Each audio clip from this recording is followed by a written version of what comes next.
اس نے ایک مانگنے والے کو جھٹ سے کچھ نکال کر دے دیا۔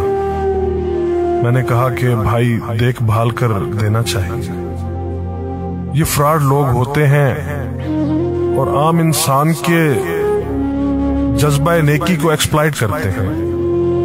فرمانے لگے آپ نے بجا فرمایا، میں پہلے ایسا ہی کرتا تھا، پھر ایک واقعے نے میری دنیا بدل کر رکھ دی۔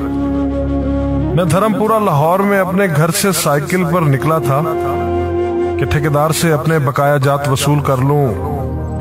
میں اسٹیل مل فکسر تھا اور ایک کوٹھی کے لینٹر کے پیسے باقی تھے، مگر ٹھیکیدار آج کل پر ٹرخا رہا تھا۔ میں سائیکل پر جا رہا تھا کہ ایک شخص اپنا بچہ فٹ پاتھ کے کنارے لٹائے ہسپتال پہنچانے کے لیے ٹیکسی کا کرایہ مانگتا پھر رہا تھا۔ وہ کبھی کسی پیدل کا بازو پکڑ کر ہاتھ جوڑ دیتا، میرا بچہ بچا لے، مجھے ٹیکسی کا کرایہ دے دے، تو کبھی موٹر سائیکل والے کو ہاتھ دے کر روکتا، کبھی کسی کار والے کے پیچھے بھاگتا کہ وہ کار میں اس کے بچے کو ہسپتال پہنچا دے۔ کوئی رکتا تو کوئی نہ رکتا، جو رکتا وہ بھی اسے گھور کر دیکھتا اور آپ والی سوچ کر اسے ڈانٹتا، کام کر کے کھانے کی نصیحت کرتا اور آگے نکل جاتا۔ میں جو سائیکل سائیڈ پر روک کے ایک پاؤں زمین پر ٹیکے اس کا تماشا دیکھ رہا تھا، اچانک اس کی نظر مجھ پر بھی پڑی۔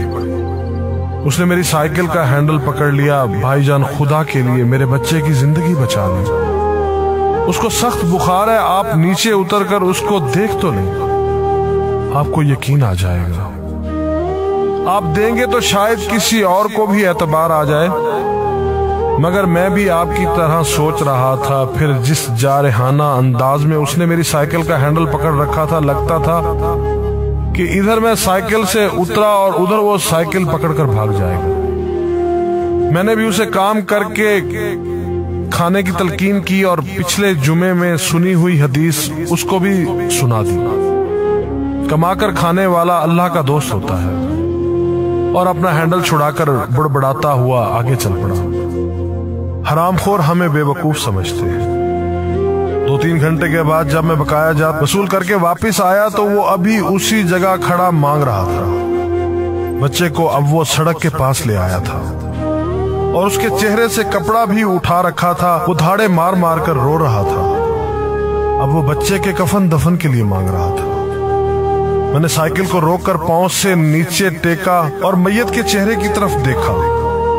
پھول کی طرح معصوم بچہ زندگی کی بازی ہار گیا تھا۔ میرے رونگٹے کھڑے ہو گئے۔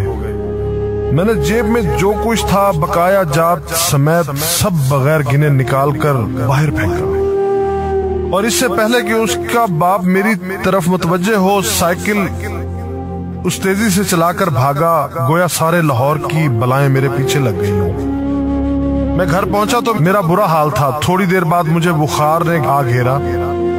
بخار بھی کچھ ایسا تھا گویا میرے سارے گناہوں کا کفارہ اسی بخار سے ہونا تھا۔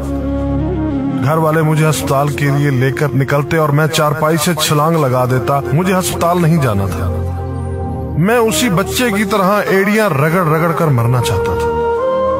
2-3 دن کے بعد بخار کو تو آرام آ گیا، مگر میں ذہنی مریض بن گیا۔ مجھے لگتا گویا میرا اپنا اکلوتا بیٹا جو 3ری کلاس میں پڑھتا تھا وہ اس بچے کے کفارے میں مر جائے گا۔ میں نے بچے کا اسکول جانا بند کر دیا۔ بیوی کے بار بار اصرار کے باوجود میں بچے کو اسکول تو کیا دروازہ کھولنے بھی نہیں جانے دیتا تھا۔ 40 دن گزر گئے تھے اور بچے کا نام اسکول سے کٹ گیا تھا۔ وائف نے اپنے بھائی سے بات کی جو دبئی کی کمپنی میں کیشیئر تھا۔ اس نے مجھے باہر بلانے کے لیے پاسپورٹ بنانے کو کہا، مگر ایک تو میں شناختی کارڈ بھی پیسوں کے ساتھ نکال کر بچے کی میت پر پھینک آیا تھا، دوسرا میں خود بھی بچے کو اکیلا چھوڑ کر باہر نہیں جانا چاہتا تھا۔ وہ 40 دن قیامت کے 40 دن تھے۔ 40ویں دن 10 بجے کے لگ بھگ ہمارے گھر کا دروازہ بجا۔ دروازہ میں نے خود ہی کھولا اور سامنے اس بچے کے باپ کو دیکھ کر مجھے چکر آ گیا۔ مجھے لگا جیسے ہم دونوں آمنے سامنے کھڑے خلا میں چکر کاٹ رہے ہیں۔ درمیان میں بچے کا چہرہ بھی آ جاتا۔ میری کیفیت سے بے خبر اس باپ نے مجھے دبوچ لیا اور پھوٹ پھوٹ کر رونا شروع کر دیا۔ وہ کچھ کہنے کی بجائے میری ٹھوڑی کو ہاتھ لگاتا اور اسے چوم لیتا، جبکہ میں پتھر کا بت بنے اس کی گرفت میں تھا کہ اچانک مجھے جھٹکا لگا اور میری چیخ کچھ اس طرح نکلی جیسے کسی کو پانی پیتے وقت اچھو لگ جاتا ہے اور پانی اس کے منہ اور ناک سے بہہ نکلتا ہے۔ میں اس بچے کے باپ کو سختی کے ساتھ سینے سے لگائے یوں رو رہا تھا گویا اس کا نہیں بلکہ میرا بچہ مر گیا ہے۔ ہمارے رونے سے گھبرا کر پورا محلہ اکٹھا ہو گیا تھا۔ آہستہ آہستہ 40 دنوں کا غبار نکلا۔ اس کو میں گھر میں لے کر آیا۔ محلے والے بھی آ گئے تھے جنہوں نے اس آدمی سے بہت افسوس کیا۔ کچھ دیر بعد اس نے اپنی جیب سے میرا شناختی کارڈ نکالا اور مجھے واپس کیا، پھر جیب میں ہاتھ ڈال کر کچھ پیسے نکالے اور میرا شکریہ ادا کر کے کہنے لگا کہ آپ کے پیسے بڑے برکت والے تھے۔ شاید آپ کے خلوص کی برکت تھی کہ میرے بہت سارے کام ہو گئے۔ سارے اخراجات کے بعد کچھ پیسے بچ گئے تھے، ان میں کچھ پیسے میں نے ادھار لے کر ڈالے ہیں، یہ آپ قبول کر لیجئے، باقی میں بہت جلد آپ کو واپس کر دوں گا۔ میں نے پیسے واپس لینے سے سختی کے ساتھ انکار کر دیا اور منت سماجت کر کے اسے پیسے رکھنے پر راضی کر دیا۔ اس کے بعد میں یہاں بطور اسٹیل فکسر آ گیا۔ میں جی جان سے کام کرتا تھا۔ چند ماہ میں ترقی کر کے فورمین بن گیا۔ 3 سال بعد میں نے سالے کی مدد سے اپنی کمپنی بنا لی۔ اور اس بچے کے والد کو بھی اپنی کمپنی میں بلا لیا۔ آج وہ میری کمپنی میں فورمین ہے۔ اس بچے کے بعد اللہ نے اس سے 2 بیٹوں اور 1 بیٹی سے نوازا ہے۔ میں اسے آپ سے ملواؤں گا، مگر اسے سائیکل والا قصہ مت بیان کیجیے۔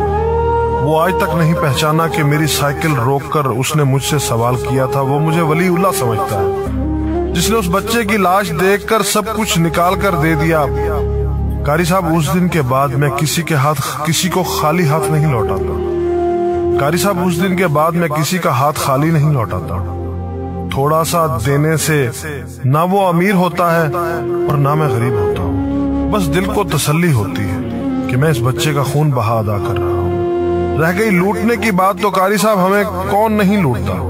جوتے والا ہمیں لوٹتا ہے، کپڑے والا ہمیں لوٹتا ہے، سبزی اور گوشت والا ہم کو لوٹتا ہے۔ اتنا لوٹنے کے بعد اگر کوئی ہمیں اللہ کے نام پر لوٹ لے تو شاید حشر میں ہماری نجات کا سامان ہو جائے کہ یہ بندہ میری خاطر میرے نام پہ لوٹتا رہا ہے۔